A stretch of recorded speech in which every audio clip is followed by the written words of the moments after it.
Boa tarde a todos. Boa tarde a todos. Boa tarde.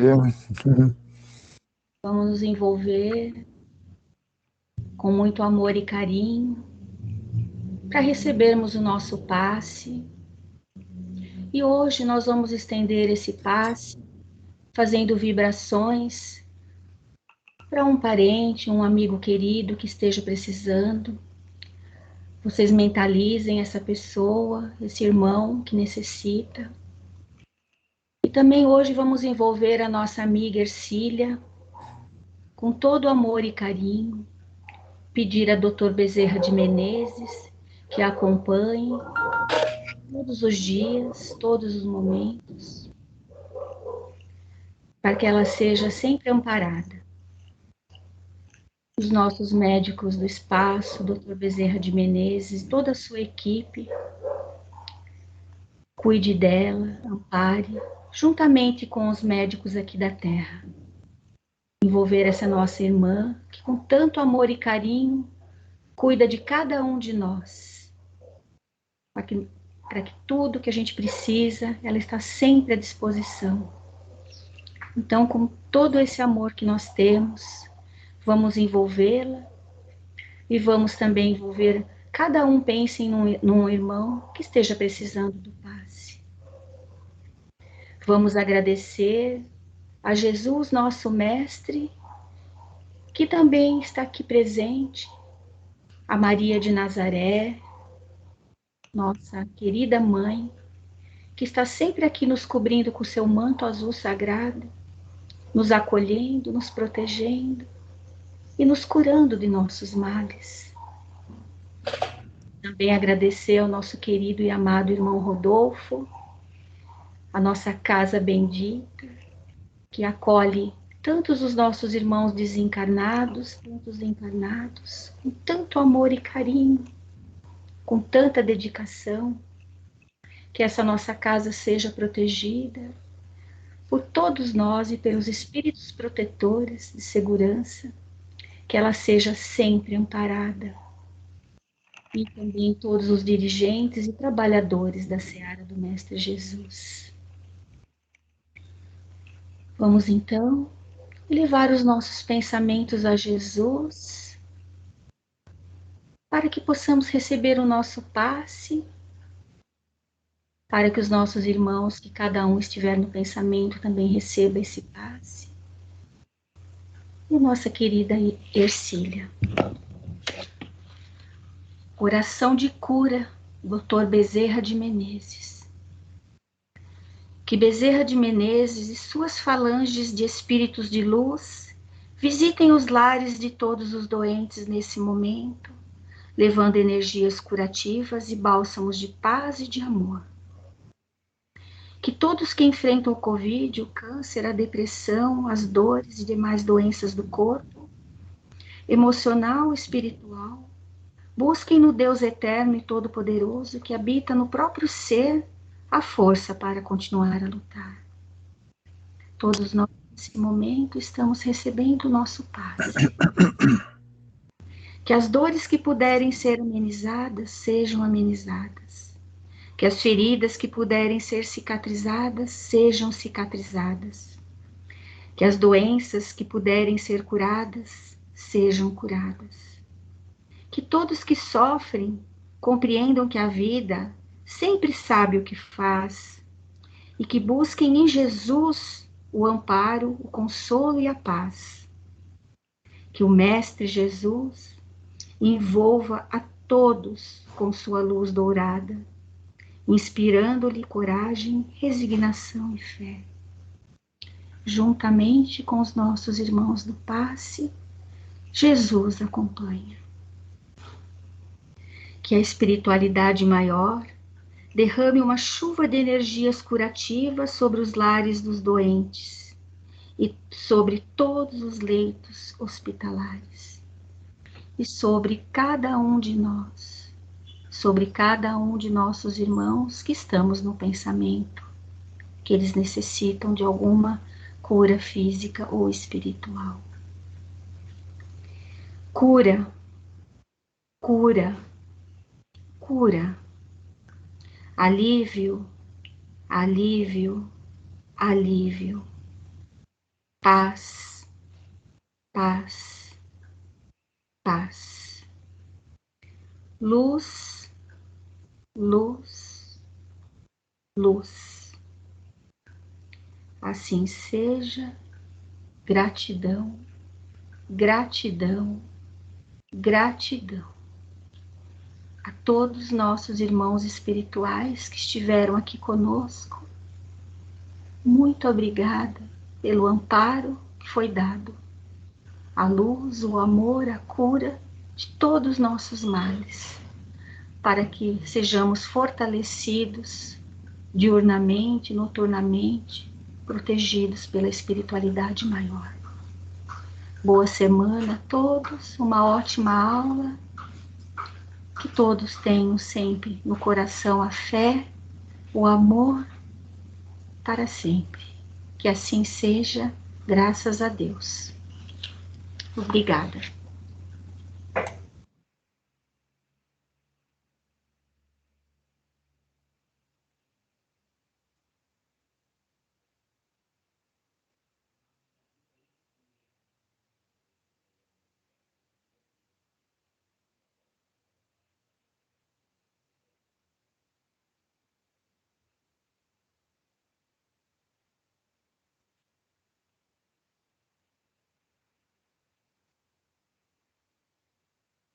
Daniela, está aí? Sim, Dani? tô aqui, estão me ouvindo? Sim, Dani, um pouquinho mais alto, por favor. Tá. Tá aqui. Hoje parece que as vozes estão sumindo. Então vamos lá. Preparação para os trabalhos espirituais. Vamos fechar nossos olhos, respirar lenta e compassadamente. Vamos relaxar e esquecer as tribulações do nosso dia a dia. No silêncio interior, busquemos o contato com o nosso Criador, sentindo a cada respiração uma harmonia com as energias do universo e assim, elevando nossos pensamentos, vamos agradecendo por mais um dia de vida. Entrelaçando nossas auras num entrosamento fraterno e amoroso com os nossos irmãos aqui presentes, vamos saudando os nossos mentores individuais, os dirigentes espirituais dos trabalhos e ao irmão Rodolfo, mentor da nossa casa. Saudemos as equipes responsáveis pela limpeza e segurança do espaço e pedimos a elas que formem um cordão de fluídico de proteção sobre a fraternidade, nossa casa abençoada e sobre cada um de nós, cobrindo os pisos, os tetos e as paredes, não permitindo que as energias negativas tenham permissão para aqui ficar. Vamos mentalizar e pedir auxílio para o nosso trabalho às fraternidades espirituais. Prece das fraternidades. Nosso Divino Mestre e Salvador, fortalecei-nos e amparai-nos para que possamos lutar contra as forças do mal que tentam dominar o mundo. Veneráveis mensageiros celestes, auxiliares de Jesus, fortalecei-nos e amparai-nos para que possamos lutar contra as forças do mal que tentam dominar o mundo.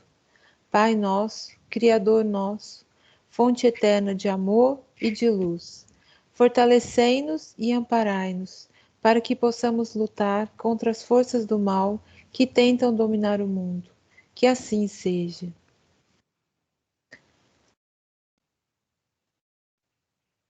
Vamos nos ligando ao anjo Ismael, preposto de Jesus perante a pátria brasileira. E assim chegamos até nossa mãe Maria de Nazaré.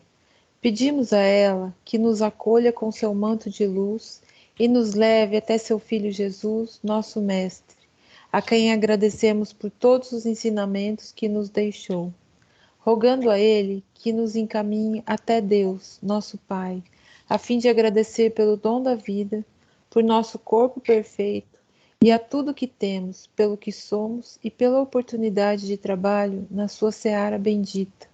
e vamos pedindo a sua proteção e inspiração nas atividades deste dia. E assim agradecidos, oremos a prece que o Mestre nos deixou. Pai nosso, que estais nos céus, santificado seja o vosso nome. Venha a nós o vosso reino. Seja feita a vossa vontade, assim na terra como no céu. O pão nosso de cada dia dai-nos hoje. Perdoa as nossas ofensas, assim como nós perdoamos a quem nos tem ofendido. E não nos deixeis cair em tentação, mas livrai-nos do mal, porque teu é o reino, o poder e a glória para sempre.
Hoje é a nossa aula 81, Cosmogonias e as Concepções do Universo, com o nosso amigo... Ademir, Oi. eu não estou te ouvindo.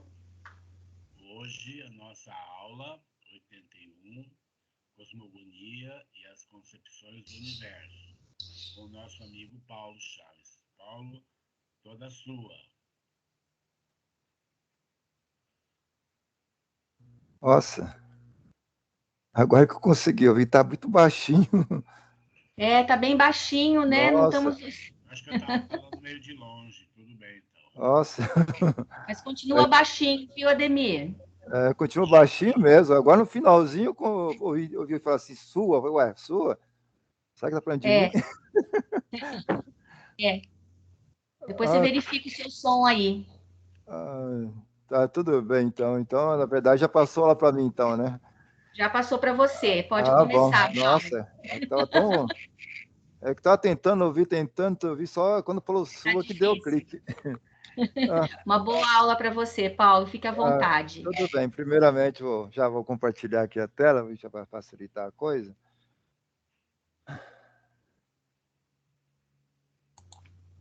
Eita.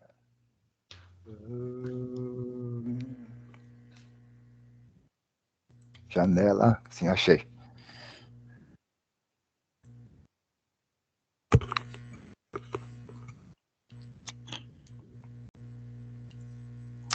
Tá. Opa. Está aparecendo então aí a. Sim, Ah, tudo bem então. Então. já apareceu aqui. Deixa eu só empurrar um pouquinho mais aqui para ficar um pouquinho mais perto do Wi-Fi aqui, ver se não cai hoje. Então, outra vez caiu o sistema. Então, boa tarde a todos, já que estamos aqui preparados. Hoje vou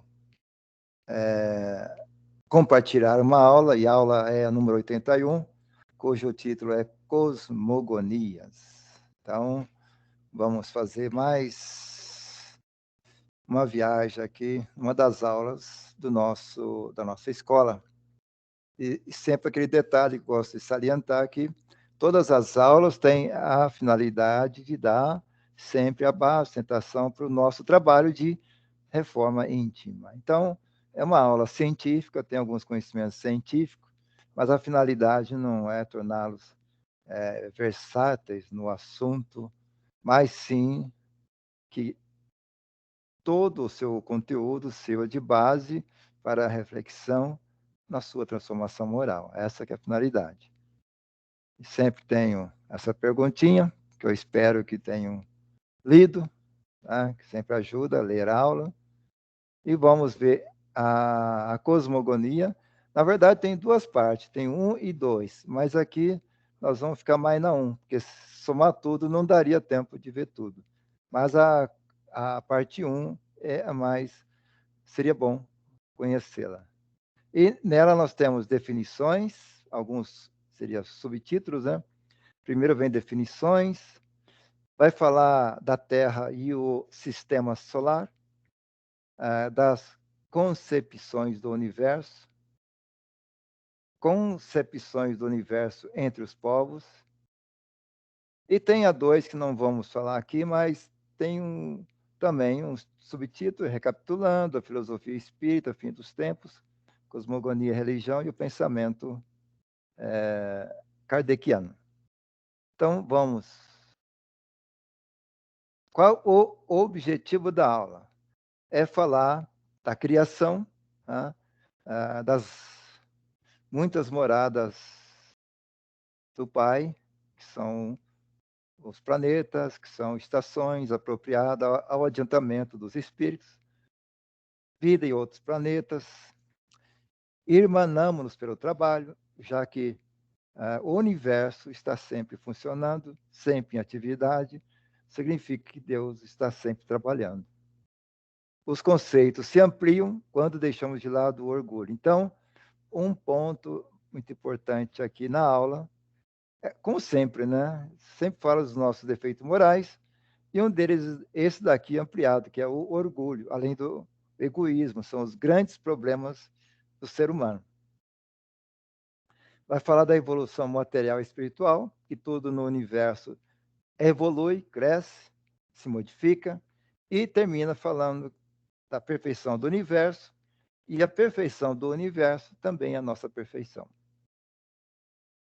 E a reflexão sobre essa aula.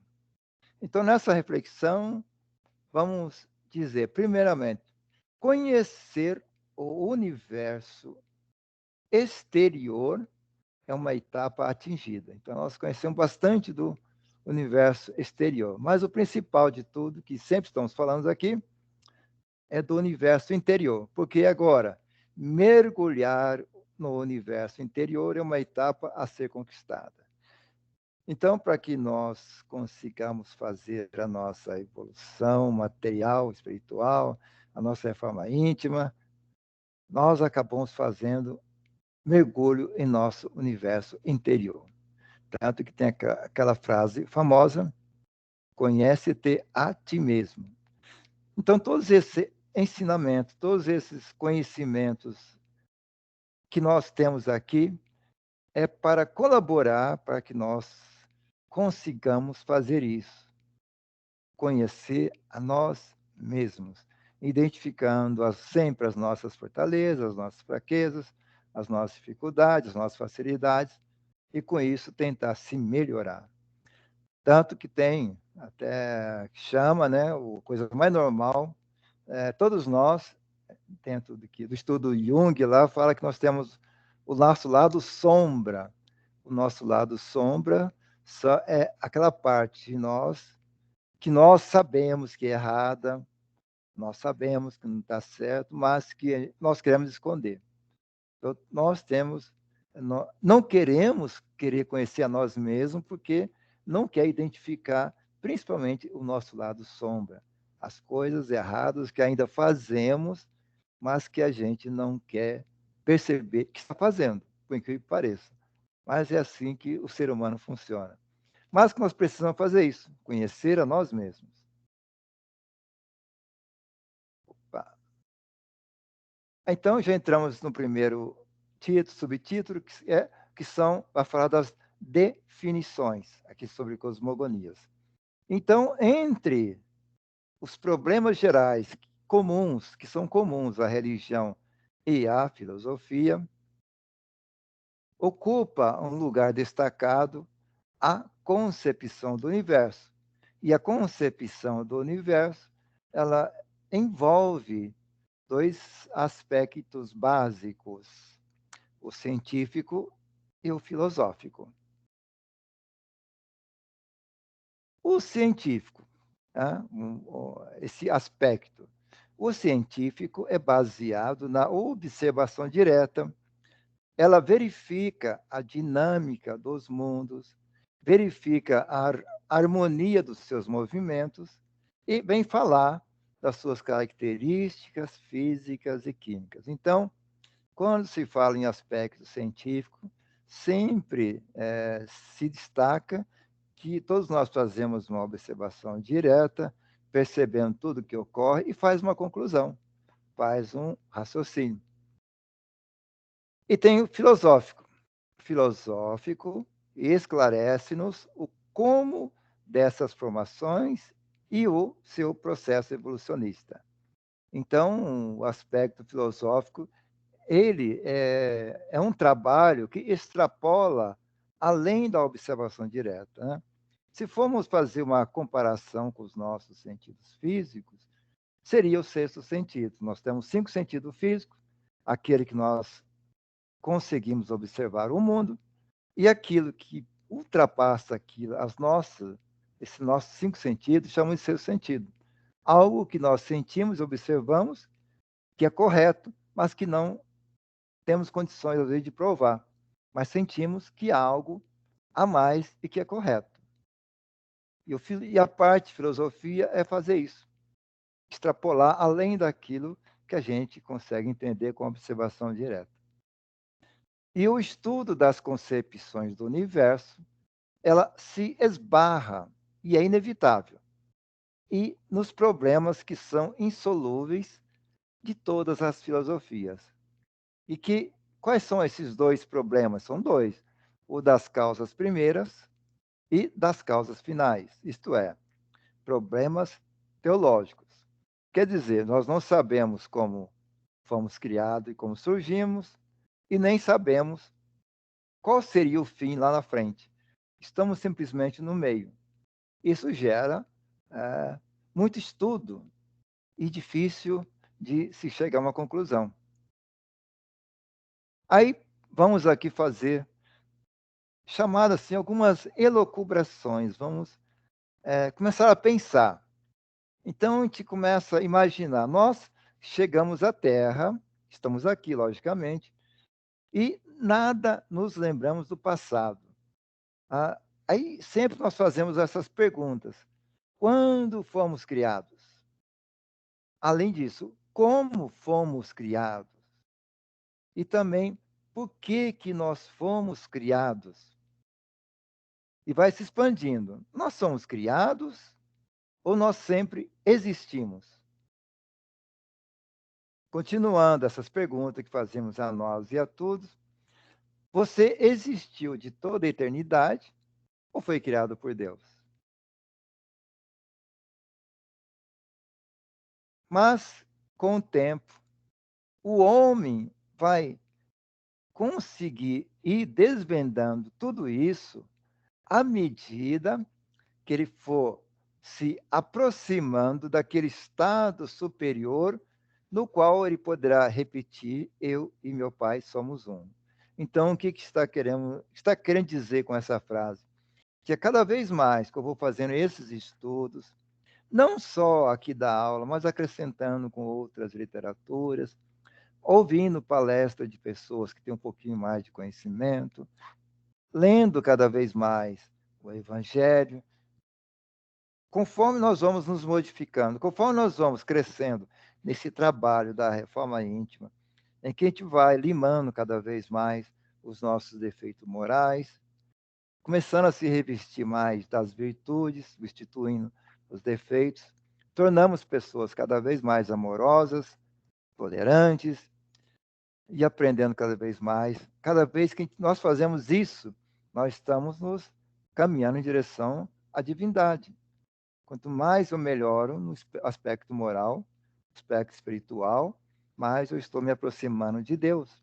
E a tendência é essa, lá no futuro, um futuro longo, lógico, longe, um dia podemos ser um com o Pai. Quando conseguimos fazer isso, a gente vai ter contato com o que realmente é, como surgimos, para que surgimos e para que nós chegamos até Ele. Mas esse trabalho de nós nos aproximarmos do Pai, ela não se consegue sem sacrifícios. Por quê? Para que isso possa ser feito, exige conhecimento das leis universais. E as leis universais é que nos mostram que de um lado, a insignificância do homem, e do outro lado, que é o nosso destino, a infinita sabedoria divina. Para que a gente sinta a nossa verdadeira insignificância, é que a gente começa a se despir do que nós chamamos de defeitos morais. Então, quanto mais eu vou diminuindo o orgulho, a vaidade, o egoísmo, eu vou tendo a noção, conhecendo a mim mesmo, da nossa insignificância perante tudo o que existe no universo. E aqui essa aula faz algumas comparações para mostrar isso. E esse assunto foi, que nós vamos falar hoje, foi denominado de cosmogonia. Uma palavra bonitinha, mas ela trata-se de um vocábulo de formação grega, que tem uma raiz cosmos, que significa mundo, que se juntou com outra, gonos, e gonos significa geração. Então, quer dizer, cosmogonia significa, portanto, a criação ou a maneira de surgimento dos mundos. Tá? Então, como foi criado, como surgiu os mundos e como está se desenvolvendo, chama-se cosmogonia. Em eras remotas, todos os conhecimentos humanos, eles estavam nas mãos dos dirigentes religiosos.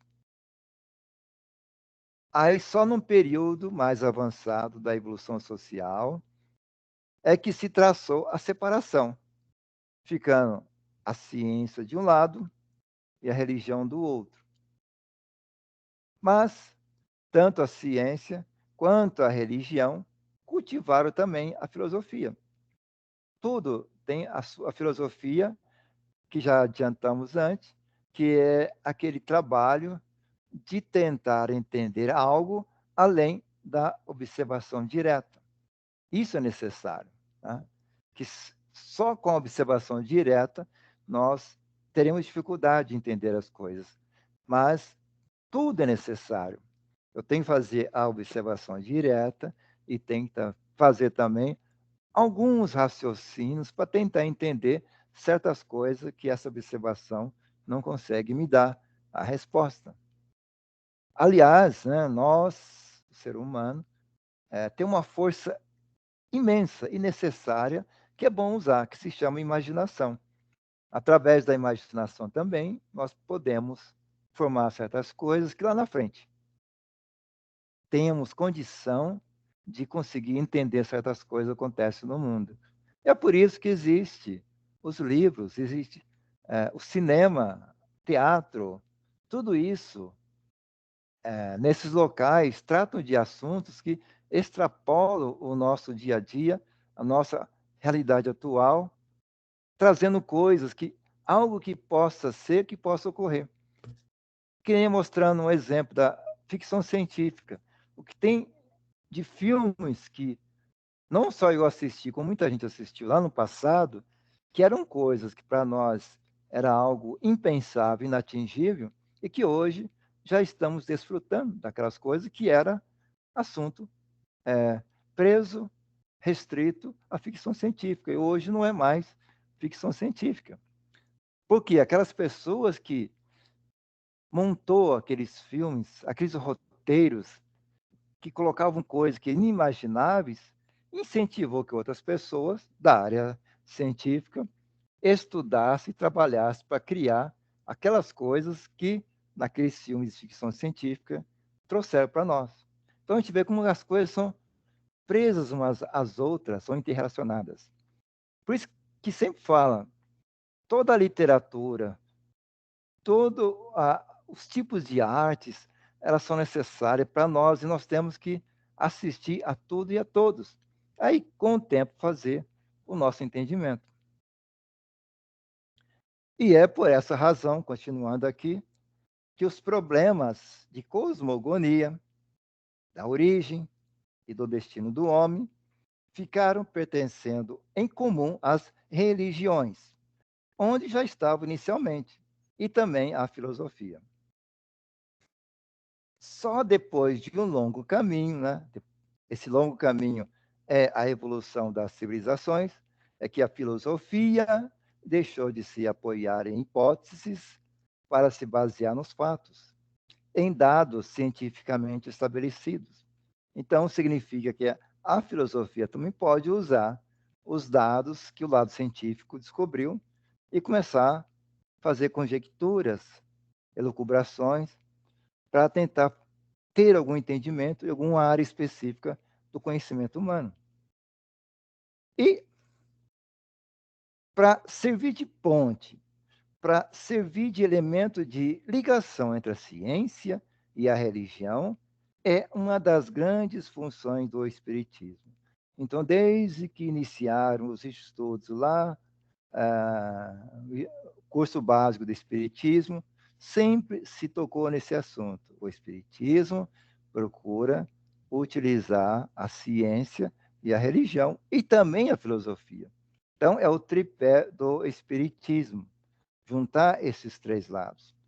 Bate-se muito nessa tecla, porque às vezes tem algumas linhas religiosas por aí que costumam querer separar a ciência da religião. Então, aquilo que a ciência não consegue explicar. Aliás, tem muita coisa que acredita mais na religião do que na ciência. Mas o Espiritismo não. Tanto que o Espiritismo está lá, Kardec colocou.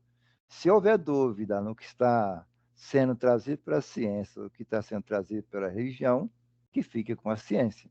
Porque a ciência é baseada na observação direta. E é por isso que esse assunto, por ser de grande importância, esse assunto foi incluído nesse programa da escola. E agora, na sequência, será abordado segundo uma fusão harmoniosa entre ciência e religião. Então, esse é o grande trabalho do Espiritismo. Primeiro dizendo que os dois são úteis e necessários e que eles conseguem se entrelaçar os dois. E aqui nós entramos no subtítulo 2, que vai falar da Terra e o Sistema Solar. E aí nós temos aqui uma concepção artística do Sistema Solar.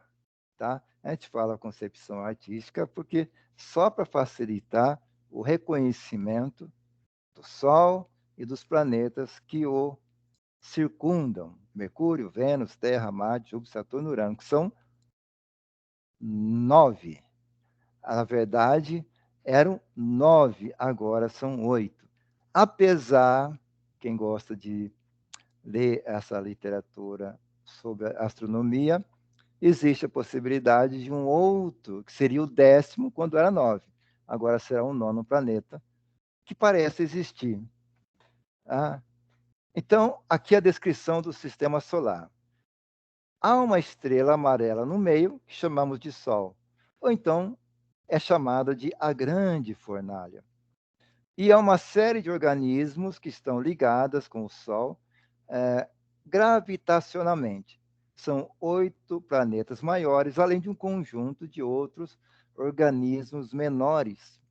Tem uns 5 planetas anões, o Plutão agora é um planeta anão, e outros planetas anões, que, aliás, muito pouco falado, esse Eris, Makemake, Almeia e Ceres. Em torno de 1.600 asteroides, 138 luas, vários cometas, poeira, gás interestelar. Na verdade, lá, aqui, em volta no espaço, ele é cheio de coisas que nós não enxergamos. Nós até dizemos que há um vácuo, só que esse vácuo não é bem um vazio. Tem muita coisa zanzando nesse que nós chamamos de vácuo. Tá? E tudo presos de forma gravitacional ao Sol. E tem um detalhe, há muito, tem os cometas. Os cometas, quando lerem, acompanhar algum assunto astronômico, são corpos celestes que estão girando em torno do Sol, mas cuja órbita é tão enorme, tão imensa, que ela só consegue ser vista aqui de tempos em tempos, de tempos em tempos. Tanto que o mais famoso é o cometa Halley.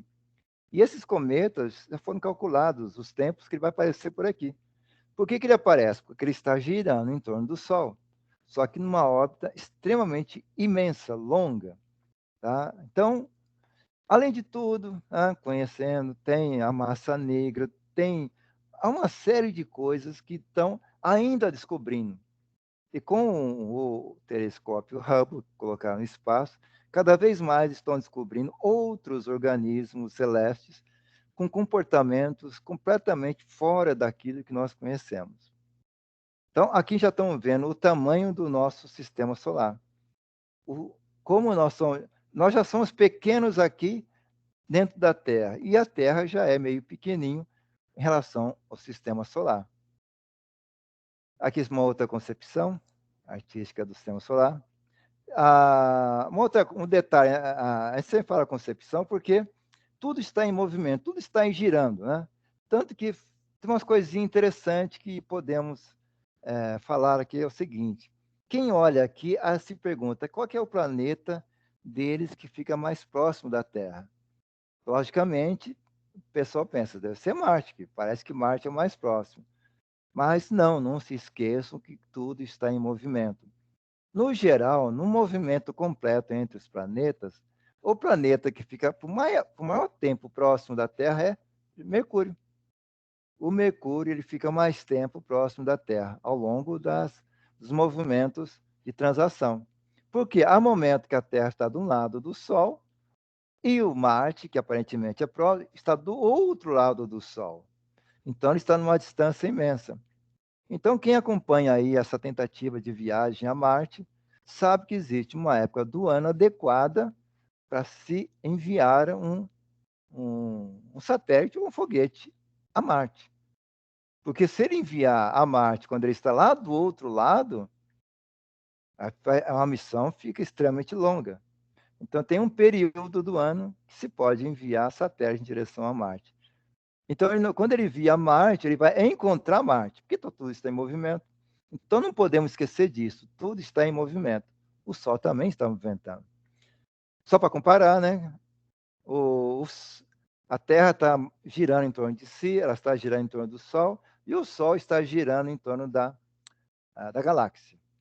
E nessa brincadeira, a velocidade combinada, nesse momento, nós estamos a quase 1 milhão de quilômetros por hora girando em torno do espaço. É uma coisa interessante que nós não percebemos. Vamos lá. Aqui só para mostrar, existe, além dos planetas, 2 cinturões. Existe um cinturão de asteroide depois de Marte, existe fora do sistema solar outro cinturão chamado cinturão de Kuiper. E são esses locais que volta e meia mandam algumas pedrinhas aqui para o nosso planeta.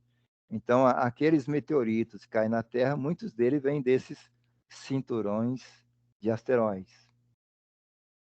E continuando, né? Agora aqui, está ampliando agora a nossa visão do espaço. Agora nós estamos vendo a nossa galáxia, né? A nossa morada é no sistema solar, e o sistema solar é esse pontinho aqui, num dos braços, chamado braço de Órion, aqui da nossa galáxia, que é a Via Láctea. Tá? Pode ver o tamanho, ó, todo o tamanho do sistema solar, ele é esse pontinho aqui na galáxia. Então, a gente já está tendo noção aqui das dimensões do espaço. Então, o sistema solar está localizado na galáxia da Via Láctea, nesse braço de Órion. E a Via Láctea é uma vasta área de 100 mil anos-luz de diâmetro. Então, o diâmetro aproximado, calculado, é de 100 mil anos-luz. Tá? As medidas do espaço é tão astronômica, só para falar, que se usa esse termo, essa medida aqui, anos-luz, a distância que a luz percorre durante um ano. Então, dá para perceber quão grande é esse número aqui. E o sistema solar está a cerca de 28 mil anos-luz aqui do centro da galáxia. E há aproximadamente, né, nela 100 bilhões de estrelas. Então, existe 100 bilhões de estrelas parecidas com o nosso Sol. E outras muito maiores que o Sol. Continuando, aqui uma curiosidade, aqui está mostrando aqui, esse círculo aqui são todas as estrelas que nós conseguimos ver durante a noite. Então, nós olhamos para o espaço, só conseguimos enxergar isso aqui do espaço. Seria o telescópio Hubble, foi colocado no espaço para fazer isso mesmo, para enxergar além do que os nossos olhos físicos conseguem enxergar.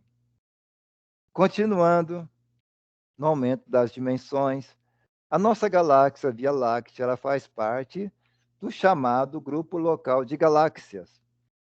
E esse grupo local de galáxia foi batizado de Laniáquia, que é uma palavra havaiana que significa paraíso imensurável. Ela abriga 100 mil galáxias e mede 520 milhões de anos-luz. Então, só a Via Láctea, voltando para trás, só a Via Láctea tem 100 bilhões de estrelas. E o grupo local de galáxia tem 100 mil galáxias. Então, dá para perceber aqui quantas estrelas compõem tudo isso. E esse pontinho vermelho aqui é a nossa a nossa galáxia, a Via Láctea. Então, olha só o tamanho do grupo local de galáxias. Tá? Então, o pontinho vermelho é a nossa imensa galáxia de mais de 100 mil anos-luz de diâmetro. E continuando com esse tamanho da dimensão, só para comparar, nós temos aqui o planeta Terra, que faz parte do sistema solar, vai aumentando. E esse sistema solar é um pontinho na Via Láctea, e a Via Láctea é um pontinho no grupo local de galáxias. E o nosso grupo local de galáxia, que tem 100 mil galáxias, ela também é um pontinho no chamado superaglomerado local. Além disso, tem um superaglomerado local. E todo o superaglomerado local também é um pontinho do chamado universo observável. Então, tudo isso aqui foi colocado para mostrar a nossa pequenez, a nossa insignificância, diante de toda essa incomensurável ou imensurável grandeza da criação, e que nos faz levar, logicamente, a ter um sentimento de respeito pelo divino autor. Então, se Deus criou tudo isso, imagina o tamanho, como foi criado.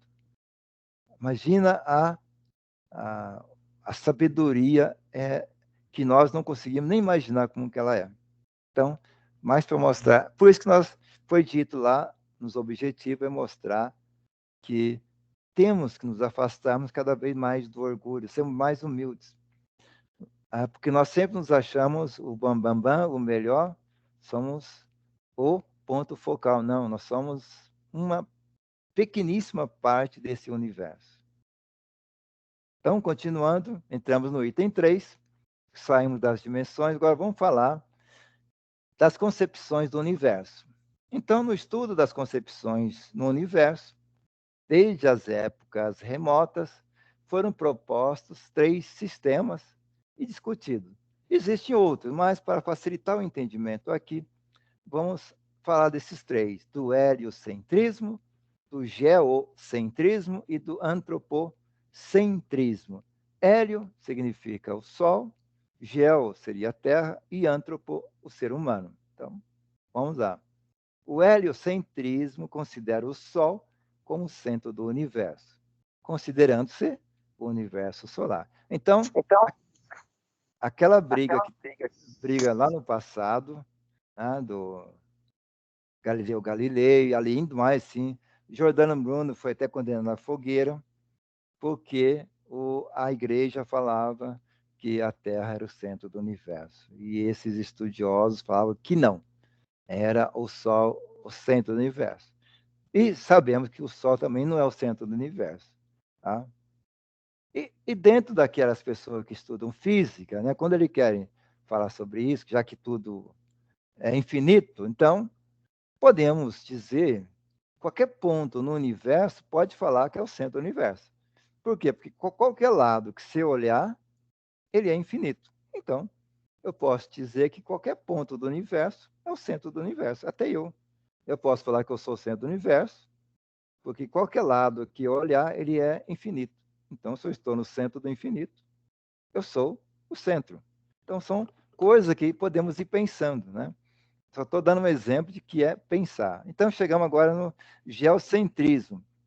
Geocentrismo é um sistema que considera a Terra como centro do universo. Antropocentrismo considera o homem como centro da criação. Então, tudo na vida depende da perspectiva. Né? Depende da perspectiva. Cada um pode considerar o que quiser. Independente de ser verdadeiro ou não. Cada um pode considerar a sua verdade. Tá? Então, por isso que há, às vezes, a discussão. Né? Continuando. Portanto, não há concepção definitiva sobre a formação dos astros que existe no espaço, a não ser que ele é infinito. Tudo no universo é infinito. Então, aquilo que até que a gente fala brincando, o universo é tão grande, mas tão grande que chega a ser infinito. E apesar de toda a aparelhagem potente que existe hoje em dia, além do telescópio Hubble, existem outros instrumentos. Esses instrumentos potentes, ele devassa os espaços, ele devassa as distâncias incomensuráveis, mas o desconhecimento perdura, apesar de tudo, sobre as origens do universo, encarado como um todo, e só acreditamos que ele está em permanente expansão. Então, hoje em dia, acredita-se que existe não só um universo, mas outros universos, o chamado multiverso. Então, quanto mais o nosso conhecimento se expande, mais a gente percebe que tem muita coisa ainda a aprender. Algo que já disseram também. Então, quanto mais eu aprendo, menos eu sei.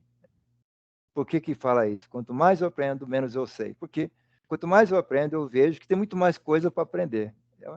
É. Além do mais, não podemos esquecer, sempre bom ressaltar, somos espíritos eternos. Somos espíritos que têm a vida eterna pela frente. Se tudo é eterno, então tudo é grande, tudo é enorme. É impossível medir.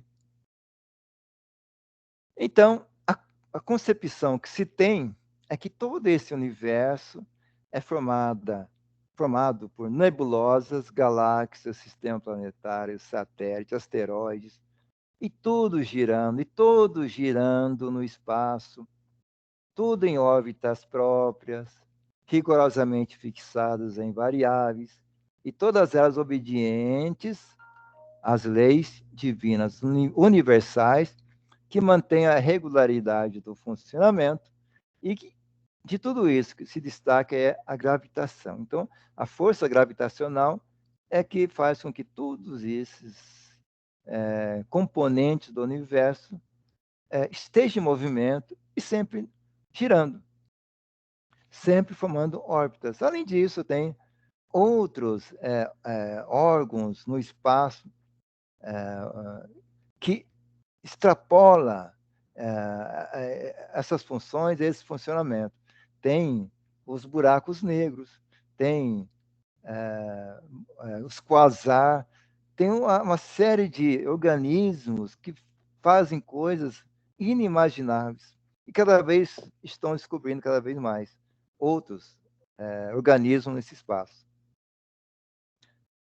E como tudo nesse campo é infinito, então, até o dia anterior, que existe não só um, mas vários universos, todos constituindo o portentoso panorama da criação divina, e contenha as humanidades inumeráveis que os habitam, e cada qual vivendo a sua própria vida dentro da evolução geral, segundo o pensamento e a vontade soberana de Deus. Aí nós fazemos mais umas elucubrações aqui. Né? Nós começamos a pensar, sentimos que sempre existimos e que há 13 milhões de anos houve um momento de explosão de uma ideia divina. Então, fazemos as perguntas. Saímos então de seu seio? Onde é que nós estávamos? Nós gravitávamos no seio de Deus, inativos e fecundos, até que surgiu para nós, surgiu para cada um de nós, o dia de nossa expansão. Aí sempre pergunta: estamos expandindo nosso potencial do mesmo modo que se expande o universo? Aí a nossa centelha divina, tá? Ela vivia inativa e fecunda para o verbo que a vivifica. E isso aqui, quem quiser ler mais sobre ele, é só procurar o livro da Gênesis, lá no capítulo que fala sobre uranologia geral, que vai ver algo mais. Então, nossa centelha divina, que somos nós mesmos, ela vivia inativa e infecunda para o verbo que a vivifica. As restrições da matéria nos impedem de sermos nós mesmos. E a matéria restringe os nossos potenciais divinos. Nós também somos potenciais divinos. Então, nós estamos sempre ouvindo e falando que a centelha divina está dentro de nós. E todo esse trabalho nosso de reforma íntima, na verdade, é para fazer com que a centelha divina que está dentro de nós, ela aflore. Então, quanto mais eu limar, tirar, diminuir os defeitos morais e implantando as virtudes, mais eu estou dando chance para aquela centelha divina que está dentro de nós, ela vá aflorando. Então, alguns filetes de luz começam a sair cada vez mais que eu caminho na direção dessa transformação moral mais elevada. Então, a matéria restringe os nossos potenciais. E dentro da matéria, passamos a viver com o mínimo dos recursos disponíveis dos nossos potenciais latentes e que devemos transformá-los em poderes ativos. Então, outra visão disso que nós estamos fazendo. Nós estamos tentando transformar esses potenciais latentes em poderes ativos. Então, essa que é a evolução. Né? Nós estamos aqui ainda como espíritos inferiores, nós estamos tentando chegar à condição de bons espíritos, também continuando a chegar como espíritos superiores, e que um dia, não sabemos quando, poderemos adentrar a esfera criativa dos espíritos completamente elevados, acima dos superiores. E da esfera crística é algo que é um horizonte extremamente longe para nós. Mas é isso que nós estamos tentando fazer. O Big Bang Aqui é só para fazer mais também umas reflexões. Isso aqui foi tirado de um livro do Lobsang Rampa, não sei se alguém conhece. Num desses livros, ele diz, tá lá o mestre e o discípulo. E o discípulo pergunta ao mestre. E os dois estão num pico montanhoso, olhando para o céu de Potala. Potala é a capital do Tibete. Aí o discípulo pergunta ao mestre, o que é tempo e eternidade? Aí o mestre risca um fósforo que no fundo escuro da noite pode-se ver uma infinidade de fagulhas rodopiarem pelo ar até se apagarem. Aí o mestre pergunta ao discípulo, você pode afirmar que neste simples fulgor, aquela luz, não ocorreu todo um esplendor de universo? Que nesse momento que riscou o fósforo, existiu-se o Big Bang e rumou para o seu buraco negro? E que seres foram criados, tiveram milhares de vidas e reencarnações? Será que para todos esses seres que viveram essa experiência, não foi uma eternidade para eles? Algo interessante a ser pensado. Como que as coisas são relativas no universo. Tanto que fala, o tempo, dentro do mundo espiritual, o tempo não existe. Agora, por que o tempo não existe? Se pensarmos bem. O tempo que nós contamos é a velocidade, é o prazo com que a Terra gira em torno de si e em torno do Sol. Mas se nós formos para Marte, se nós formos para Plutão, o ano, o dia, é completamente diferente. Se formos para uma outra galáxia, vamos ter também situações completamente diferentes. Então, todo aquele marco temporal que nós criamos na nossa vida, ele é baseado no movimento da Terra em torno de si e em torno do Sol. Então, ele só serve para que a nossa mente consiga estabelecer momentos de realização, marcos temporais. Né? E com isso, nós vamos agora entrar no item 4. Nesse item 4, fala das concepções do universo entre os povos. Começamos aqui com os egípcios. Né?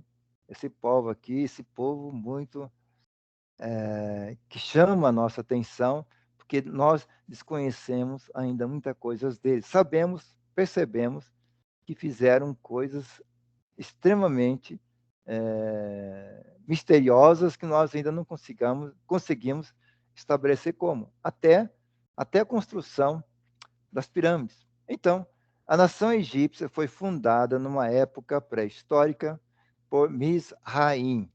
E Mizraim é um descendente direto de imigrados atlantes e conservou nesses tempos os conhecimentos herdados dos capelinos, que na época também desceram à terra, como foi detalhado, se lembrar, no capítulo das raças primitivas. Eu acho que deve ser a aula 8 desse programa dessa escola. Houve um politeísmo religioso no qual os animais eram endeusados e eles representavam forças da natureza e deuses menores. E um deus maior, que era chamado de Amon-Ra. Então, existiam os templos e dedicava a sua veneração a Amon-Ra. E era representado pelo Sol, cujo culto durou milênios, somente se alterando no reinado de Amenhotep IV, o Akhenaton, que tentou suprimir o Amon-Ra e substituí-lo por Atom, como um deus único. Então, aqui já teve, com o trabalho de Akhenaton, a tentativa de implantar um culto a um deus único. Né? Então, já foi uma tentativa nessa época. E só que ela durou poucos anos, somente enquanto esse faraó viveu. Então, foi a tentativa de implantar lá no Egito o monoteísmo. Tanto que dizem, né, que o espírito de Akhenaton ele é o mesmo espírito que encarnou em Moisés. Então, dentro do visão espírita, há uma relação falando essa ligação entre um e outro. E tanto que foram os judeus que conseguiram, pelo menos, com dificuldade, estabelecer um monoteísmo. Mas existia também no Egito uma trindade suprema de deuses, constituída por Ísis, Osíris e Horus. E essa organização, de certa forma, promoveu uma redução do politeísmo geral. Então, daqui dá para perceber de onde foi criado, onde foi inspirado aquela trindade que a Igreja Católica trouxe.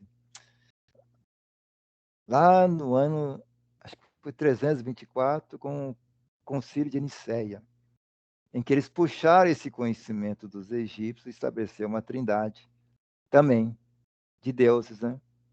Seria Deus, seu Filho e Espírito Santo. Isso foi no ano 324, mais ou menos, que se inspiraram aqui nessa trindade. E para os egípcios, né, a cosmogonia, então tem a cosmogonia dos egípcios, era representada por Geb, que era a terra, Nut, o céu, e Ra, o sol. Então, uma outra trindade aqui, sempre três. Para eles, o mundo procedia do caos primordial, uma espécie de massa líquida inerte chamada Num. E de Num foi gerado o Ra, o sol. Então, o sol também faz parte dessa trindade.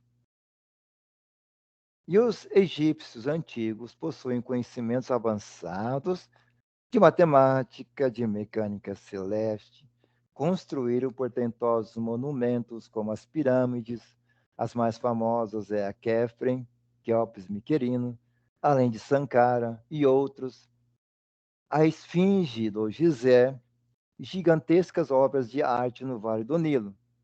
Conquistaram extensos territórios na África, Ásia Menor, para formar seu grande império. Então, dentro do estudo, que foi feito até lá no começo aqui das aulas, são atlantes que vieram para essa região quando ela foi destruída naquela catástrofe que afundou-a completamente. Tanto que até hoje ninguém sabe corretamente quem construiu, principalmente a pirâmide de Quéops.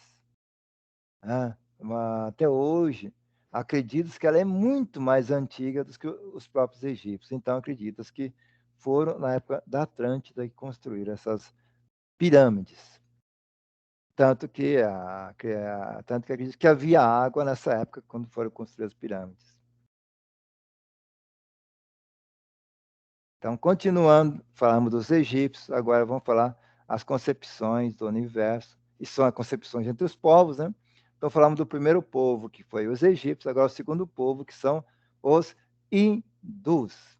E os hindus sofreu a influência atlântica também, através de sobreviventes que do norte da Europa desceram para o centro desse local onde está a Índia atual, depois se deslocaram para o Oriente, formando ali as raízes da quinta raça-mãe, a qual pertence a maior parte da população do mundo ocidental. Então, não sei se alguém se lembrar, da aula número 5, lá, a Constituição Geográfica da Terra vai falar disso. Do movimento dos arianos que vieram lá do Hiperbóreo e desceram lá, passando pela Europa e chegaram até a Índia. E depois, com o tempo, voltaram para a Europa, os arianos. E os hindus antigos tinham conhecimentos astrológicos avançados, sendo os criadores do zodíaco. E também possuíam uma trindade de deuses. E essa trindade é formada por Brahma, Shiva, Vishnu. Então, a trindade trazida pela Igreja Católica, aquela trindade de Deus, foi baseada nessas trindades. Não só os egípcios, como os hindus, como também os babilônios também tinham trindades, os babilônios. Tinha os deuses Ea, Star e Tammuz, formavam a trindade dos babilônios. Então, essa visão de trindade, ela é antiquíssima. Vem lá dos Atlantes. Porque ela é representada pelo número 3. E o número 3 é o número da criação. Eu preciso de 2 elementos para criar, para formar um terceiro. Tá? Então, quando eu quero que algo ocorra, eu tenho que ter presença de dois para formar um terceiro. Então, a criação é representada pelo número 3. Por isso que tem as pirâmides, tudo baseado no número 3. E também os hindus possuíam conhecimentos avançados de física nuclear. Eles admitiam que força e matéria são aspectos diversificados da substância pré-cósmica. Lembra-se que até nos estudos aqui de Kardec, ele fala do fluido universal. Então, quando ele fala do fluido universal, é um conhecimento que você vê pessoas dessa época antiquíssima, hindus, ou até e antes, que vem de antes, né, já tinha essa noção do fluido universal, que tudo faz parte de uma substância cósmica que envolve todo o universo. E hoje em dia fala que é a massa negra. Né? Tudo está dentro da massa negra que envolve o universo inteiro. Agora chegamos no povo persa. No povo persa, ele tem uma cosmogonia semelhante à do Egito e à da Índia. Eles mantinham o culto também do Sol como centro do sistema cosmogônicos, em volta do qual giravam as atividades dos magos e sacerdotes. A sua religião é o masdeísmo, e que se refere à luta constante entre o bem e o mal. Aliás, até hoje, estamos com essa luta constante entre o bem e o mal, a luz e as trevas, o espírito e a matéria. Se prestar bem atenção, nós temos palavras diferentes representando coisas semelhantes. Nós temos o dualismo. É, são duas forças que se juntam e acabam criando uma terceira. Isso que é o normal. Dominada pelos muçulmanos, a Pérsia sobreviveu com os parses que habitam até hoje. Então, até hoje, os parses estão lá na região da Pérsia. E é a região sudeste da Índia. Continuando, o outro povo, na verdade são dois, a Grécia e a Itália. Já que a Itália, na verdade, ela copiou muita coisa da Grécia. Os conhecimentos gregos sofreram influência direta e primitiva dos atlantes emigrados e, mais tarde, dos egípcios, que, por sua vez, os transferiram aos romanos, invasores, os quais se tornaram instrutores religiosos. Então, os persas também beberam muita coisa dos conhecimentos dos egípcios. Tá? Então, aí é uma coisa interessante, é bom perceber. Por que muito dos conhecimentos do passado, principalmente dos Atlantes, e um pouco que foi para os egípcios, se perderam? Porque a coisa mais comum, os povos daquela época, até quase recente, era mais comum um povo invadir o outro e conquistá-lo. E até tentar fazer daquele povo do lado seus escravos. Porque havia sempre a tentativa de aumentar o tamanho do seu reino, para fortalecer, para ficar mais rico. E nessa briga constante, um povo ou outro, esses conhecimentos se perdiam. Certas bibliotecas que eram criadas eram destruídas. Então, por isso que muitos dos conhecimentos do passado não conseguiu permanecer e chegar até hoje. Agora, por que hoje nós temos essa evolução tecnológica enorme, terrível? Porque já não tem tantas guerras como tinha nessa época. E há uma transferência de conhecimento entre um país e outro. Então, hoje em dia, dificilmente acontece da noite para o dia uma nação invadir outra.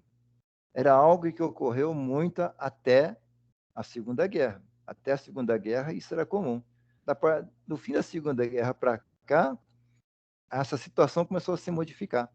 Praticamente, não houve mais invasão de um país invadiu o outro, como era normal há pouco tempo. E nessas épocas mais remotas, então, a briga era constante.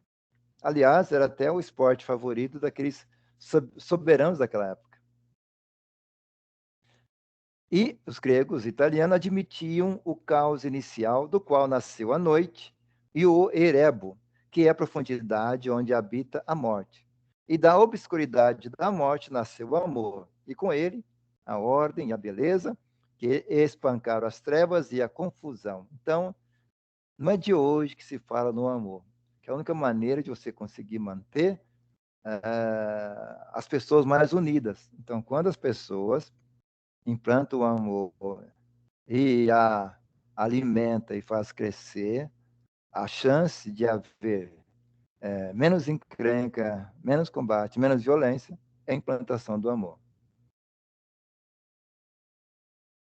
O amor criou a luz e de tudo isso surgiram a Terra-mãe e o Céu-Pai.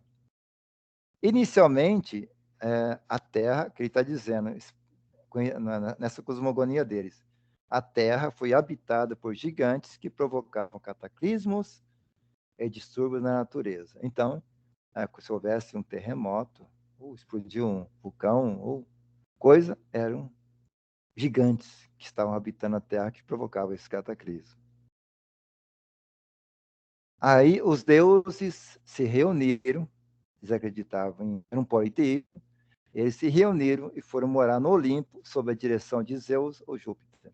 Aí, grego ou romano. E estabeleceram a harmonia do mundo e as forças espirituais que sua suprema direção processam a evolução dos mundos e dos seres. Agora chegamos no outro povo, judeus. Né? Na verdade, nós, se prestar bem atenção, nessa escola fala muito dos judeus, porque foi onde surgiu, onde veio o nosso Redentor. Ele surgiu no... Por isso que os judeus, e também pelo fato deles ainda acreditar e trazer esse conhecimento, essa visão de Deus único, de monoteísmo. Né? Então, os judeus consagram o Velho Testamento como culto nacional. O movimento dos astros governa todo o culto, mas são escassos os ensinamentos cosmogônicos contidos no Talmud, que é o Talmud é um corpo de leis civis e canônica deles. Então, é muito escasso os ensinamentos cosmogônicos dos judeus. E agora vem a concepção científica. O sistema de Ptolomeu, adotado na antiguidade e aceito pelo catolicismo romano e também pelo protestantismo, é segundo a qual a Terra é o centro do universo, foi superado pelo de Copérnico, que foi um astrônomo polonês que fez uma revolução no campo de astronomia, passando esta do sistema geocêntrico para o heliocêntrico. Então, foi o trabalho do Copérnico que trouxe isso, numa época ruim e difícil, porque ainda havia a Inquisição, mas ele conseguiu trazer esse conhecimento de que sair do sistema geocêntrico para o heliocêntrico. Então, nessa época, para as pessoas bater nesse conhecimento, era arriscar a vida, porque a igreja dominava e não gostava daqueles que falavam diferente. Aqui o Sol é o centro do sistema de planetas e ela determina a velocidade dos diversos astros, cada qual com seu movimento de rotação, translação, do Ocidente para o Ocidente, do Ocidente para o Oriente. Os planetas são dotados de velocidades diversas, movimentando em órbitas elípticas inclinadas, em torno dos quais giram satélites dotados de movimento de translação com os planetas a que estão subordinados. Então, olhando aqui para o nosso sistema solar, como já olhamos lá no começo da aula, está lá cada um girando na sua velocidade, varia conforme a distância do Sol. A maioria gira num eixo vertical em relação ao plano do Sol. O único que gira diferente parece que é o Urano, tem um que gira diferente, mas tudo está girando. Aliás, aquele que sempre repete, tudo no universo está em movimento, não tem nada parado. E esse sistema heliocêntrico, né, prevaleceu com o tempo e foi apoiado por Galileu e mais tarde por Kepler. E Kepler foi que demonstrou a exatidão dos anunciados de Copérnico e Galileu, sendo o universo regido por relações matemáticas e leis físicas, e demonstrando que as órbitas planetárias são elípticas e que o Sol ocupa um desses focos dessa órbita elíptica. E quando se fala em matemática, eu não me lembro, esqueci qual é o nome, qual é um dos planetas aqui do nosso sistema, ele foi descoberto através de um cálculo matemático. Por que descobriram? Descobriram que tinha a órbita de alguns planetas, em algum momento, sofria uma variação, como se houvesse uma força gravitacional ali perto. E fazendo um cálculo matemático, acharam um dos planetas. Por isso que hoje sabemos que existem 8, existem uns anões, aí tem um outro, ainda existe, dizem que ainda existe um outro planeta, mas que até agora não localizaram. É que eles percebem certas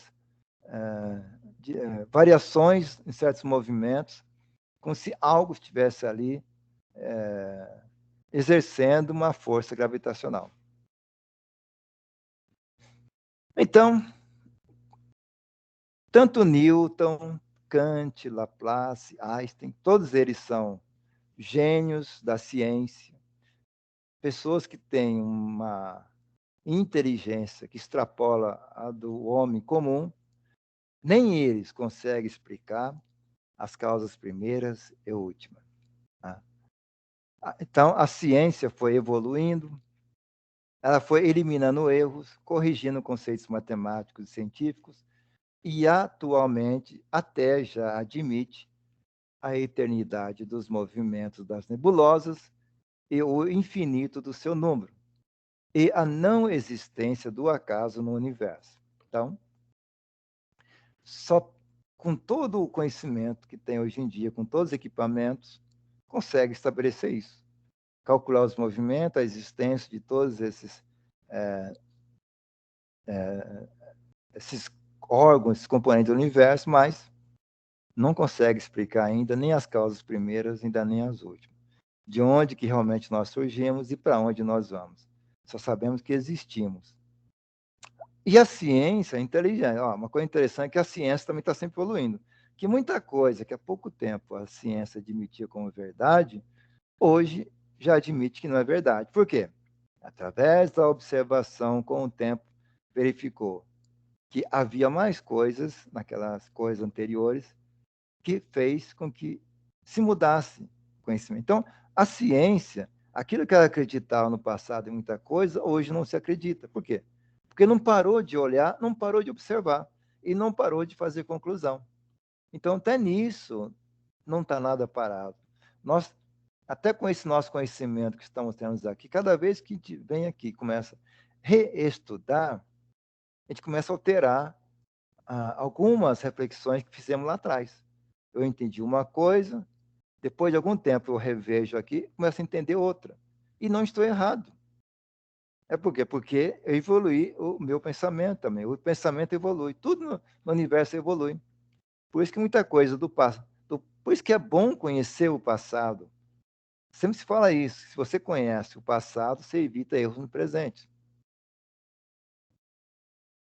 E há uma semelhança, agora, continuando, uma semelhança muito grande entre o macrocosmo e o microcosmo. Ou seja, olhando para o sistema solar universal e olhando agora pela parte menor, que é o elemento atômico. Então, aqui, se olharmos uma concepção artística aqui do átomo, o que nós vemos? Existe algo no centro e alguns corpos girando em torno dele, que seria os prótons e em torno dele os elétrons. Muito parecido com o que nós vemos no espaço. O Sol, os planetas, as galáxias com o Sol e seus planetas, todos girando em torno de si mesmo. Até no microcosmo também é movimento circular. Não é coisa interessante? Está lá os elétrons girando em torno dos prótons e dos nêutrons. Que lá no centro do átomo estão os prótons e nêutrons. Aqui, uma concepção artística, aqui, ó, pode ver como é semelhante os átomos, a concepção dos átomos, com o nosso sistema solar. Então, por isso que se fala, quando se estuda, né, o que é em cima também é embaixo. O macrocosmo, ela se replica no microcosmo. E uma coisa interessante é o seguinte, que começou lá no passado, né? Primeiro se descobriu o conceito de átomo. Né? Era algo minúsculo que compunha todos os elementos do universo. Tudo é composto de átomos. Só que no começo via-se como átomo uma partícula fechada. Descobriu-se depois que o átomo é formado de prótons e nêutrons no centro, com elétrons girando em volta. Aí falou, nossa, então já chegamos ao final. Não. Aí descobriu-se que os prótons e nêutrons são formados por outros corpos menores, chamados de quarks. Não é uma coisa interessante? Então, quando foram diminuindo, chegou nos quarks. Aí o que perceberam? Que o próton, o elétron e o nêutron são compostos de 3 quarks. Né? Olha só, 3, normalmente o número 3. Então, e esses quarks é chamado de up e down. Então, o próton ele tem 2 up e 1 down. E o nêutron, ao contrário, tem 2 down e 1 up. Então, como já falamos da trindade, né? Tem as trindades de deuses, trazida por povos antiquíssimos, que depois foi copiado pela Igreja Católica, e percebemos que o átomo, formado por quarks, são 3 elementos que se juntam para formar tanto o próton quanto o nêutron, nas suas composições de up e down, e são 3. Então, por isso que o 3 é um número de existência, de formação,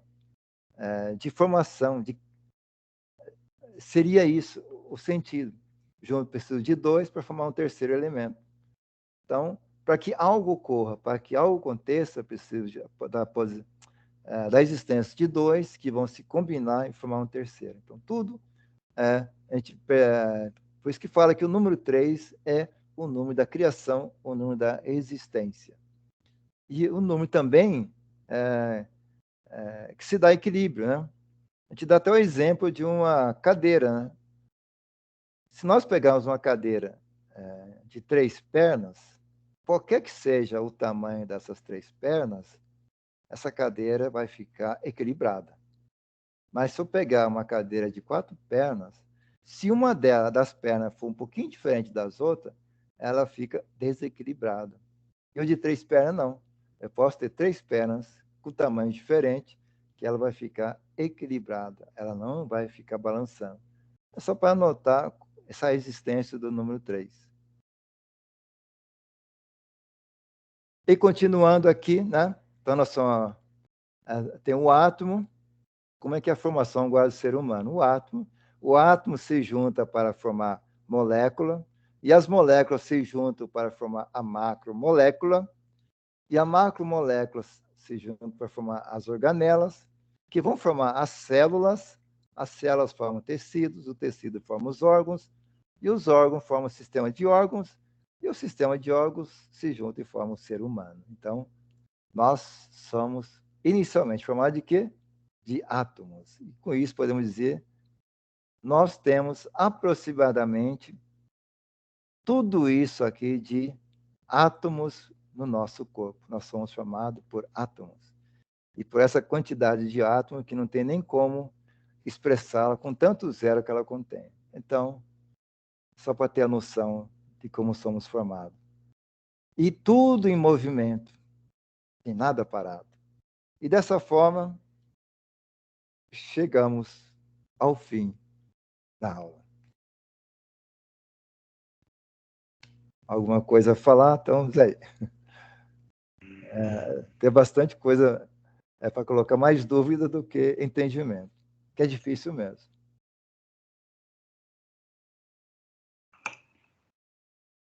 Alguma pergunta?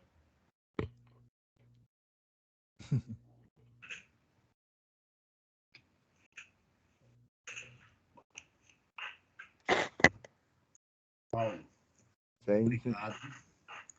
Excelente aula, né? Sempre conta com você para tudo, né? Muito obrigado, meu amigo. Tá, obrigado. Se alguém quer fazer alguma pergunta, senão eu já vou passar para a Dani. Deixa eu perguntar uma coisinha para o Paulo. Paulo. Pode ir. Oi, Paulo, é Nilza, tudo bom? Estou vendo, tudo bem, tudo bem. Então tá jóia. Paulo, tem algum. Eu sei que quando eu fiz a minha escola de aprendiz, a minha dirigente ela deu um filme para a gente ler sobre cosmos. Certo. E na época eu assisti esse filme, mas eu não me recordo. Foi um filme muito bom, porque lá você olha na internet, lá ou no YouTube, tem vários filmes, né? Eu não sei se Tem. você tem algum que possa indicar para a gente assistir, para a gente ver o movimento, que é bem bacana. E a gente vai entender tudo o que você falou na aula. É que eu pego conhecimento de várias fontes. Eu posso tentar achar, se eu achar algum, eu indico. Eu estou sempre Ah, zanzando pelo YouTube, né? Eu vejo muita então tá. coisa naqueles. Assim, outras linhas filosóficas, teosofia, eubiose, tem uma série de coisas que falam coisas interessantes, além dos famosos das astronomias. Então, o que eu Ah, acho lá, eu tento indicar. então tá. Estou sempre vendo. Porque eu não me recordo, eu até procurei nas minhas anotações, eu não achei o específico que ela deu, que foi muito bom para a gente, depois da aula, né, a gente fixar mais, né, o Certo. funcionamento. Mas tá bom, se qualquer coisa você passa pro... Estou bem encontrando, eu passo para a Ademir aí. Ele alguém explicou. passou alguma coisa aí agora. Agora, a aula eu costumo passar também, viu? Eu costumo A aula passar foi aula muito também. boa, obrigada, viu? Eu passo também a aula também. Tá? Eu vou passar o PowerPoint. Aí Obrigado, pode Paulo. divulgar aí.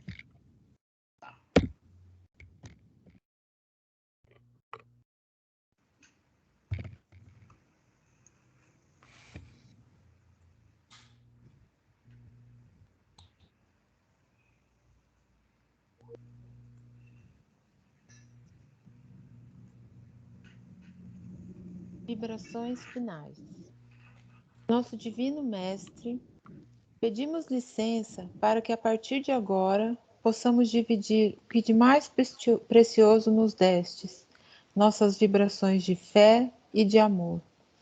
Vibremos pela paz no mundo e pela união das crenças e religiões em torno do Mestre, pelos menos favorecidos que padecem pela pobreza e pelos vícios, pelos nossos idosos abandonados nos asilos, pelos nossos jovens para que caminhem sempre na luz, pelas nossas crianças e pelas mães que as impediram de nascer, pelos desencarnados que ainda sofrem no umbral e principalmente pelos suicidas, pelos nossos lares como santuários cristãos, por nossos familiares e amigos, pelos que se julgam nossos inimigos, encarnados e desencarnados, pelos doentes e necessitados nos hospitais e principalmente nos psiquiátricos e os que estão em tratamento contra as drogas, pelos presidiários para que possam se reerguer,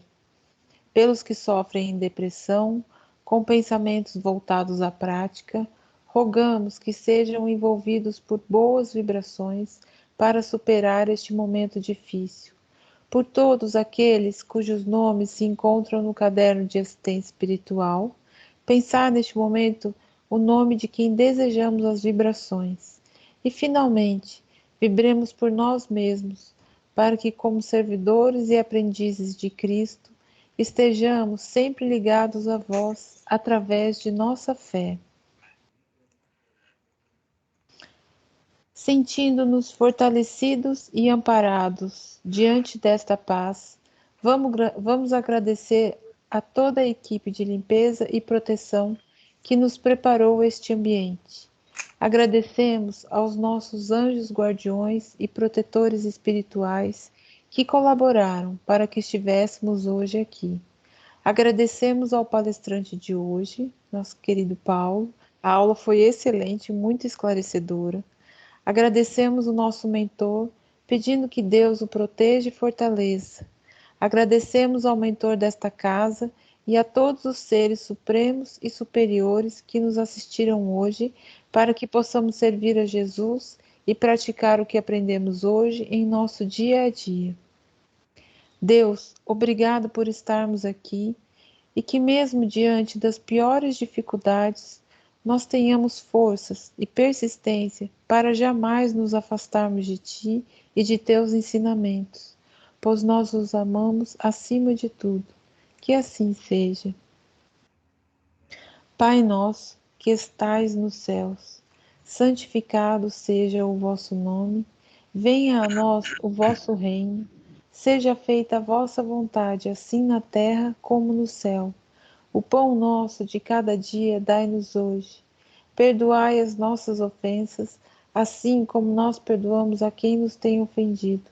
E não nos deixeis cair em tentação, mas livrai-nos de todo o mal, porque teu é o reino, o poder e a glória para sempre. Que assim seja, graças a Deus. Importante, né? As vibrações continuam, quem puder participar, às 22 horas, todo dia. Caderno de temas, a gente não tem tema hoje novo, esse daí é o tema da semana passada, mas eu só quero lembrar que tem aluno ainda que não recolheu, não pegou a caderneta com a gente, e logo já vou pedir de volta, né, para fazer as novas anotações. Entra no particular do chat comigo, que a gente marca um horário para que vocês possam estar indo buscar. Eu coloquei uma dica aí antes, a série de Carl Sagan ou Neil deGrasse Tyson. São dois que falam muito sobre o universo. Ah, valeu, viu? Obrigada, viu, Paulo? Agora tem que voltar, pera lá. Tudo bem.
Bom, a todos vocês, muita paz, muito amor, muita luz.